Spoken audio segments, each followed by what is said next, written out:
The Death and Resurrection of Nations. April 1942. My German friends. It is an ancient, profound notion that not only nature and not only humankind, but also the Godhead dies and rises up again. Out of the most ancient times, this myth rings into our present time. And today the peal of Easter bells in all Christian lands brings it to our ears. If the Godhead itself must die in order to rise again, how much more is this great law of life true for us as human beings, individuals, and nations? I want to speak to you today about the death and resurrection of nations, and of the German nation in particular. There are two ways in which people attempt to elude the law of death and resurrection. In the first way, people want to avoid death. And in the other way, people deny resurrection. It was a dangerous thing for the 19th century and the entire bourgeois culture to repress and forget the law of death. People made a comfortable home out of earth, they thought. Why think over and beyond the temporal? Its horizon is infinitely wide. Infinite progress is possible within it. It was neither dying nor resurrecting, but rather making progress that was the catchword. Even the church celebrated Good Friday, but the culture did not understand that the law of death is true for nations as well. They believed the principle of progress guaranteed their imperishability. They wanted Easter without Good Friday, but it is not to be eliminated. It can be concealed only for a time. Today, we are living through the death of an age of the world. Today, people in Germany know what death is. But do they also know what life is?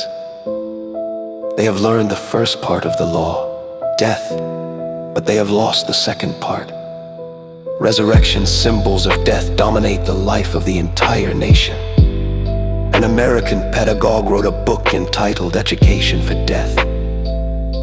It shows how German youth are trained to seek the meaning of life in death. The desire for life is bent back into the desire for death. First, the death of one's opponent, and then one's own death. Education, which should convey the wealth of human experience, turns into an implement of battle against humanity. But what does the nation signify when everything that belongs to it perishes for its sake? Has it not then itself perished spiritually? Can the spiritual destruction of the German youth be offset by any increase in the power of the German nation? And is not the desire for death the most frightful symbol for that? The past age wanted Easter without Good Friday. It was not a genuine Easter because it bypassed death. Present-day Germany wants Good Friday without Easter. But it is not a genuine Good Friday because it does not know the secret of life.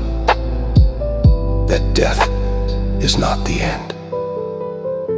You and I want the death spell of this time to be broken through a resurrection of humankind and of the German nation. How is such a resurrection possible? Only if death is genuinely death, the death of that which is subject to death, so that that which triumphs over death can live. When it is solely life that dies, the Spirit is born. The Spirit is the fruit of that life which sacrifices itself. It is the truth that breaks through the chains of propaganda, falsehood, and fanaticism. It is the justice that tears apart enslavement beneath the will to power. When the individual life sacrifices itself, the Spirit is born that seeks the universal, the human, and the divine. For this reason, those who hate the Spirit want to lead you to death. They persecute and distort the truth. They destroy and deface justice. They seek to make everything subject to death, and because they are unable to do it as long as the Spirit lives, they seek to kill it.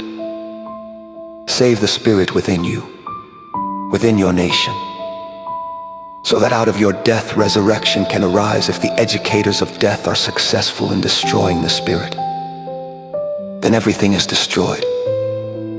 But if it is life alone that dies, love is born. Love breaks out of the prison of individualism and nationalist stupidity.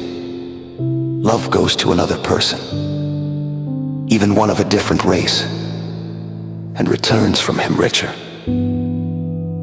There is another way to break through the limits of power, the path of those who are training you for death. This path also meets with success, but when you take this path to another person, you return from him poorer. It is the path on which hatred is sown and hatred is reaped. Tear yourselves loose from these leaders. Take the other path, the path of the Spirit and of love, the path through death to resurrection. That is what the Easter bells are calling out to you.